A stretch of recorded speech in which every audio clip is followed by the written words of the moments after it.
On this week's Authentic Ag, we talk cattle markets with CEO of Cattle Fax, Randy Blach, about all the challenges that last year brought and the optimism we have looking at 2020. And also, we'll have reports from Kansas Corn, Kansas Farm Bureau, Kansas Wheat, and the Kansas Livestock Association, as well as Paragon Ag Advisors. Brought to you in part by the Kansas Soybean Commission, the Soybean Checkoff, progress powered by Kansas farmers. Kansas Farm Bureau, a grassroots ag organization representing the state's farm and ranch families since 1919, kfb.org. And the Kansas Wheat Commission, lending in the adoption of profitable innovations from wheat. Online at kswheat.com.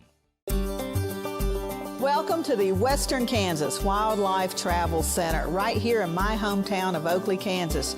We're the front door of Western Kansas, located on three main highways, I-70, US 83, and US 40. And all those roads lead to history, beautiful scenery, and adventure, no matter which direction you go. We now have an IHOP.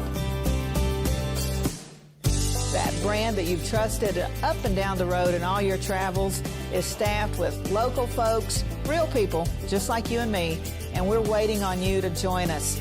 So for fun, adventure, fuel up, fuel your body, and let's have some fun.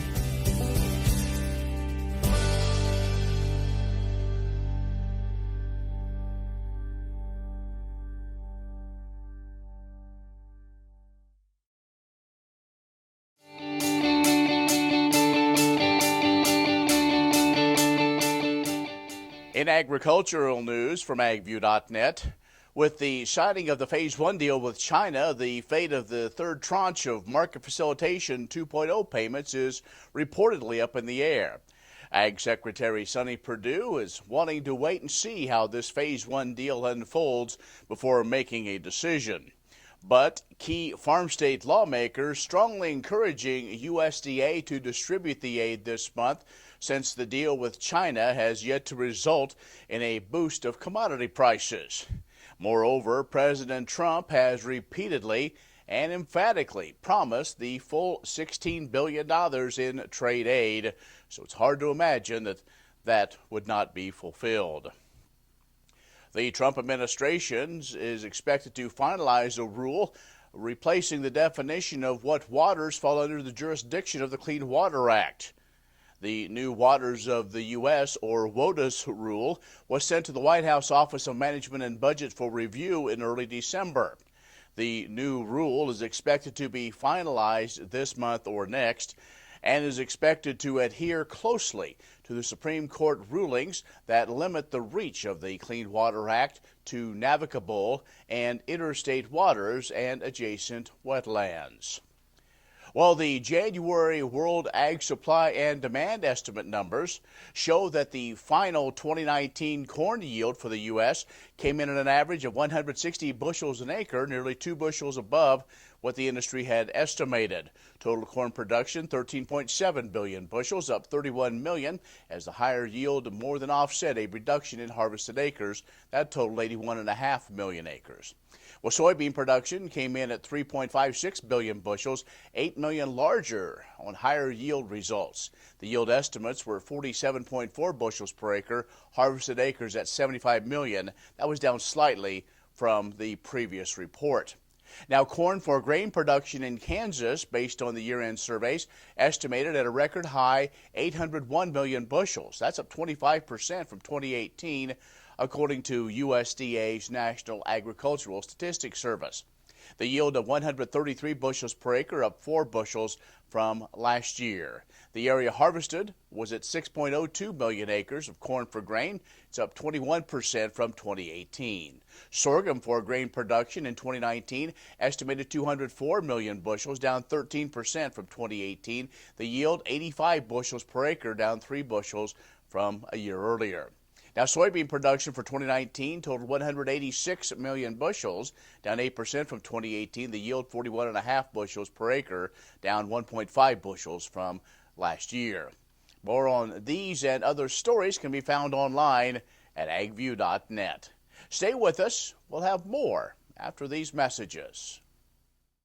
Grain sorghum is one of the most important cereal crops worldwide, and Kansas leads the nation in its production. Over the years, sorghum has been either exported, used in animal feed domestically, or for other industrial uses.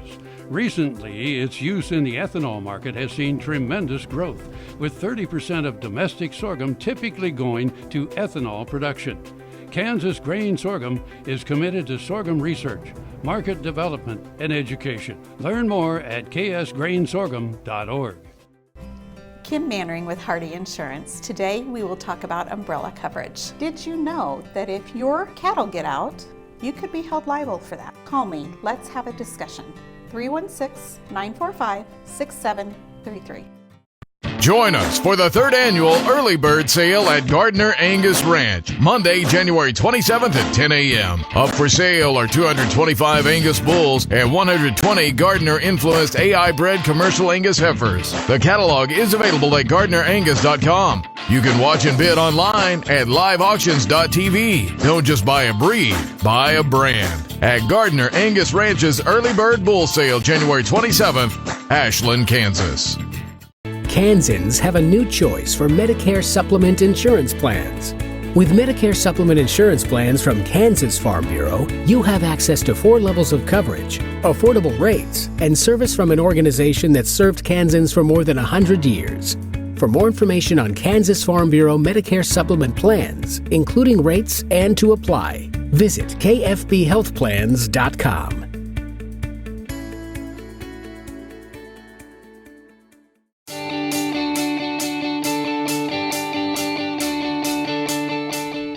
And our guest is Randy Blach, the president and CEO of Cattle Fax, and we caught up with him at the KLA meeting in Wichita, and it seems like it's kind of our annual Old Home Week. We always want to get your take, but thanks for being here. Oh, my pleasure. This is always a great week for me to be able to come over to Kansas and see all the producers, feeders and cow-calf, stocker operators. It's a great spot in our industry.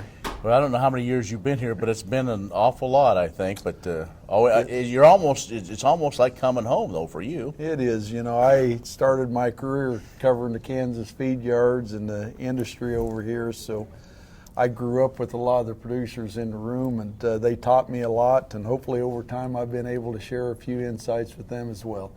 Well, Randy, let's kind of get into what you presented to producers, give an overall outlook, kind of not only for livestock but also for grains, looking at all the numbers. But let's go back at 2019, and I think we'll all agree that there were 2 or 3 issues that really brought challenges. I think that's the right word, and probably the biggest one later this year, the fire at Holcomb really took people for a loop, and the market. You know, we had a number of them. I think as you go back to the start of 2019, the biggest thing was weather. It was so wet. It was so cold. I mean, pen conditions were very difficult through the whole central and northern plains of the United States. Very, very difficult. One of the most difficult winters that we've had, and springs, as we saw that impact into our grain production. So that created a lot of volatility. It created some issues that had a long tail to them. I mean, we didn't see cattle performance come back for months in here until we really got through the summer and got into the fall. So I know everybody that was running a feeding operation was glad to see the winter and that incredibly wet spring kind of move away. As we look at 2020, we think we're going to have a situation where the weather patterns are going to be much more benign. Nothing extreme. We're going to have some cold, but not going to have anywhere near the type of winter moisture that we had a year ago that created problems in our feed yards. But still adequate moisture for our grazing operations and our growing operations for our corn and wheat producers into the summer. Where are we at with the cycle right now? Because it seems like as we see the numbers coming out from USDA, we see intentions of heifer retention and so on. Is there a good spot of where we are in the cycle right now? Great question. I think a year ago, as we shared with your listeners, that the numbers are going to flatten out. And that's exactly what they've done. The numbers are flattening out. We can all argue, are they up 50,000, are they down 50,000? It doesn't matter. The bottom line is the lion's share of the growth in this cattle cycle has already in place. And as we look down the road the next several years, I think you're going to see the herd flatten out. We've got a few more dairy animals that are making their way into our fed cattle production system. I think there's maybe been a little bit of misinterpretation of some of the heifer slaughter numbers as a result of that we're actually seeing more of those dairy animals that are moving into our fed system and as F1 crosses. So we look for fed slaughter to continue to increase again in 2020. It'll be up another 250,000 head. We'll have another 100,000 head of cows that we'll have to harvest as we move forward, but very predictable numbers. Okay. Randy Blach, President and CEO of Cattle Fax, is joining us. Let's take a break. Be back with more in just a moment. Next time you see a beautiful field of corn, reach out and thank the farmers who work tirelessly to raise corn for livestock feed, renewable fuels, and exports to feed a growing world population.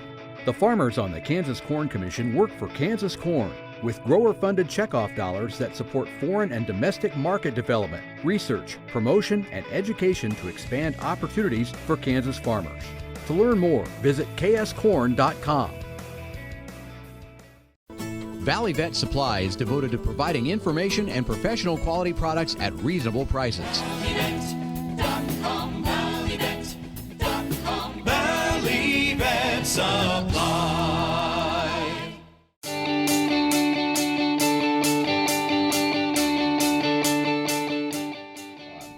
Our guest is Randy Blach, the President and CEO of Cattle Fax at the KLA meeting in Wichita. And we talked about the winter that was. We're now into winter 2020. But let's talk about when we got that call that weekend of the fire at Holcomb and the market. Did they overreact? But the impact it had was long lasting. Well, it was, and I would tell you that. I pulled our staff together and we analyzed the impact of the fire that Saturday and Sunday after the fires. We were starting to pull the facts. We could look at the numbers. I would tell you the market did a excellent job of incentivizing the balance of the packers and the rest of the hook space to figure out a way to harvest more cattle than we'd harvested on weekends and however we had to do it. And the only way you do that is send an economic signal to figure it out, guys. And that signal was strong enough to actually move these production levels to levels that we were only under harvesting roughly 10,000 head of cattle a week. Which was amazing. Which is just absolutely amazing. So I think there's a real lesson in here. I think first of all, that is our Achilles heel in the industry. We don't have enough harvest capacity. If we run into an event like that, that's a big deal. We thought it would impact our markets between 4 and 5% from a leverage standpoint. The actual number as of last week was 4.6%. So I think our analysts did a fantastic job of analyzing the impact of it. The plant's back online now. It'll crank up. It'll be back up to full capacity as we work through the month and on into January. So we've only backed up 75,000 head of cattle plus or minus. It's an insignificant number, absolutely an insignificant number. So I would just say never underestimate how efficient these markets are in being able to work through these challenges in the industry. I know there were some people that were out of position when the fire hit. Obviously that's unfortunate, but again, now the markets are moving back into a normal pattern. As we always like to do with you, we want to kind of get that short, mid, and long range look as we look at 2020. Well, I would just tell you 2020, there's one big thing that I think is going to be needs to be on everybody's, two really big things that need to be on the radar screen. Swine fever, the impact of it is here. We're seeing record imports of beef, pork, and poultry into China from suppliers all around the globe. China imports will be up over 3 billion pounds this year. The U.S. doesn't have great access to China with anything other than pork. We just got poultry into that market, so that'll be a be a boost to us. We'll see whether we get a trade deal with China for beef that gives us expanded access. If that happens, that's a big deal. The other thing relative to this is how strong our demand has been. So we think demand is carried today. Domestic demand is really carried today through 2019. We think both domestic and export demand will be strong in 2020. So the bottom line with this is we think our markets are going to be well supported. We'll have fed cattle prices that average in the upper teens, range in here from about $1.30 at the highs back down around $1.05 at the lows. So pretty much like we've been the last several years. Maybe we can sneak a little time into the low 30s, but that's basically the range. Feeder cattle prices averaging in the mid 140s, similar to what they have the last few years, range from the mid to high 50s down into the low 30s. And calf prices, very little change in here, averaging around in the mid 160s. So again, the cow-calf producer is still profitable, which is critical. We need to keep the cow-calf producers profitable. I believe we're going to keep the cow-calf industry in total profitable through the balance of the cycle. Hello, I'm Dr. Frank Lyons from Kansas Regenerative Medicine Center here in Manhattan, Kansas. Darryl was one of our patients that we did about 7 months ago. I dug trees by hand for years and years and years. In the process, I wore out my rotator cuff. But when I learned about this process, I thought if there's a way to get rid of this pain, then I want to do it. So we did it, and it worked. I'm not going to go out and take trees with a shovel anymore, but I can do the things that I want to do now.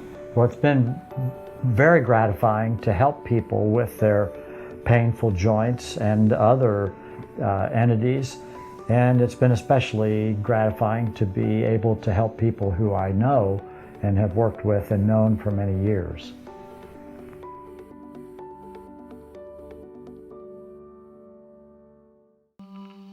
What if U.S. soybean meal were more than a commodity? If seed companies and the soybean checkoff built a better variety? That future is here. The time is now. To meet end-user demands, the soybean checkoff is investing in the compositional quality of soybeans, including meal. A message from the Kansas Soybean Commission, the Soybean Checkoff, progress powered by Kansas farmers.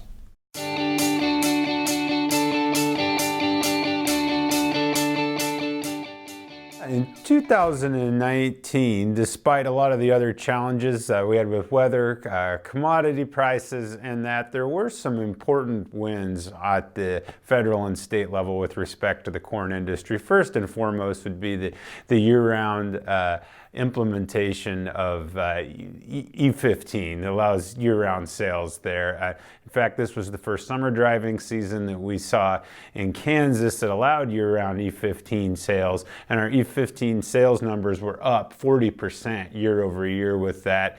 And in fact, some of our higher performing stations offering ethanol blends continue to see growth rates of ethanol sales of 60% a year. Obviously another very important win for agriculture was the House passage of the USMCA, U.S.-Mexico-Canada trade agreement, with Mexico being our largest market for corn and Canada being the second largest market actually for ethanol imports. And we see some great potential in both of those markets moving forward from there. 2019 saw the first year full implementation of the Farm Bill that we all had. A lot of the agricultural groups had a lot of influence on where it was. And at the state level, we're proud to support efforts to provide health insurance options that are more affordable for rural Kansas, as well as some streamlining of our transportation regulation. For continued updates, progresses, and where we're looking at for 2020, please go to kscorn.com for more information. Kim Mannering with Hardy Insurance. Today we will talk about umbrella coverage. Did you know that if you're held liable in any type of accident, the judgment can claim your assets? Please give me a call so we can discuss. 316-945-6733. Sure Crop Fertilizers was started by my father, Don Sherman, and my mother, Shirley Sherman. Family business is started in the 80s. We predominantly focus on plant nutrients and what we can do to give growers better responses with the fertilizer dollars that they do, and what we can do to make those things work better for the grower. We're based out of Seneca, Kansas. We work with growers in their soil analysis to figure out what they need, and then we can put those in a blend that gives them the best results, and so that we can deliver that direct to their farm so that they have those nutrients where they need them, when they need them, and so that they can apply them in a manner that's very efficient to them and works well in their planting systems and what they're doing. Sure Crop Fertilizers has been around for a long time. We always say we're big enough to take care of everything you need, but we're small enough to do it quickly. You can get a hold of us at 1-800-635-4743. Our website is surecropfertilizers.com, and you can always email me at Corey@surecropfertilizers.com, and with any questions you have, we're glad to answer it and work with you.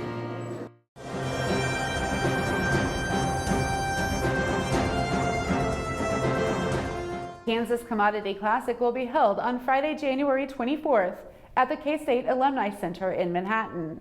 The Kansas Commodity Classic is the annual convention of Kansas's top crops: corn, wheat, grain sorghum, and soybeans.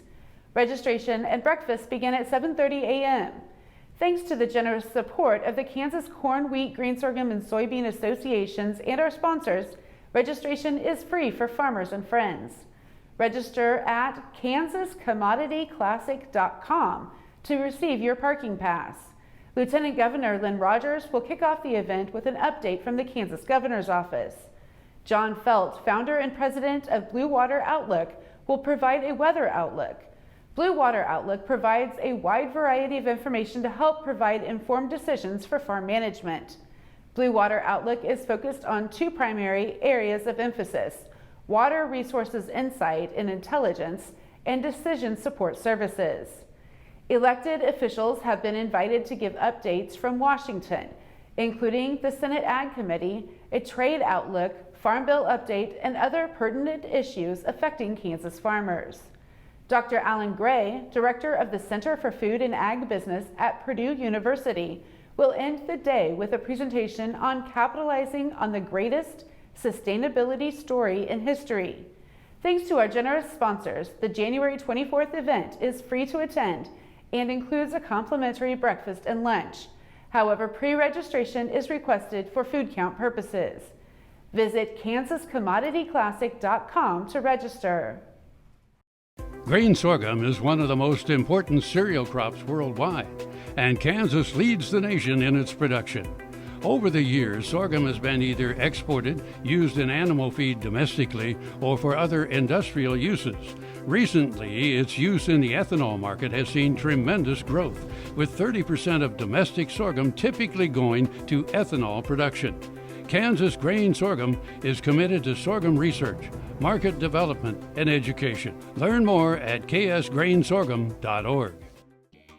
The Kansas Wheat Innovation Center in Manhattan is rediscovering ways to get improved varieties and new genetics in the hands of farmers faster. Grower-led and checkoff-funded research initiatives are bringing about positive change. This grassroots leadership provides a strong voice in Topeka and Washington, D.C. Now is the time to partner with Kansas Wheat in moving wheat forward. Kansas Wheat Commission and Kansas Association of Wheat Growers. Farmers investing in their future and yours. Log on to rediscoverwheat.org. Hello, I'm Dr. Frank Lyons from Kansas Regenerative Medicine Center here in Manhattan, Kansas. Daryl was one of our patients that we did about 7 months ago. I dug trees by hand for years and years and years. In the process, I wore out my rotator cuff. But when I learned about this process, I thought if there's a way to get rid of this pain, then I want to do it. So we did it and it worked. I'm not going to go out and take trees with a shovel anymore, but I can do the things that I want to do now. Well, it's been very gratifying to help people with their painful joints and other entities, and it's been especially gratifying to be able to help people who I know and have worked with and known for many years.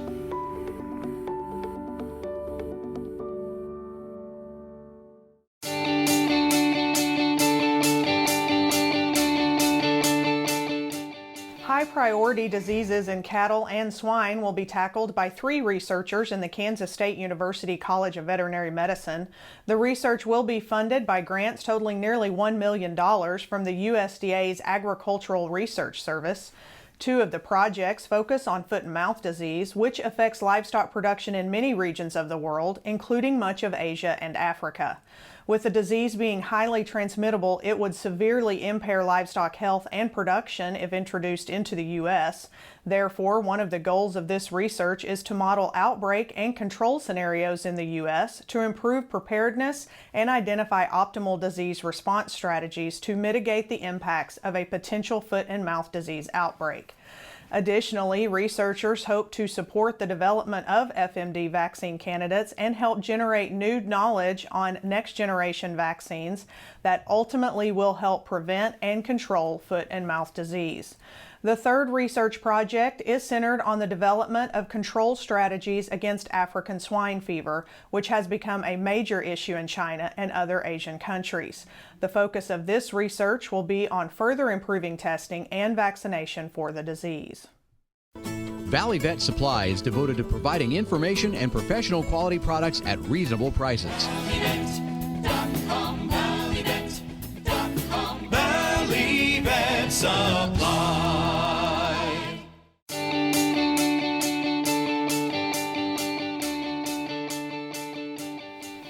Hello, this is Kent Barnard with Paragon Ag. We just got through the highly anticipated January WASDE report, which ended up not being as exciting as some may have hoped. The report was neutral to slightly bearish for corn and soybeans due to production increases and only slightly bullish for wheat. From here, all eyes are turning to see the effect of the Chinese trade deal. Now is the time of year that most producers are thinking about what things they can do better. In the grain marketing world, a lot of attention is put on getting the highest price per bushel and pricing in the top half or third of the market. While price is important, the real number that means the most at the end of the day is margin per acre. That is a number that pays the bills and hopefully puts some money in the bank when all is said and done. The components of yield, quality, cost of production, and price all need to line up for that to happen.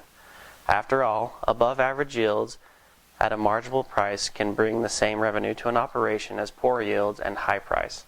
The ag industry is progressing with technology and achieving high-yielding, high-quality crops with less inputs when Mother Nature cooperates.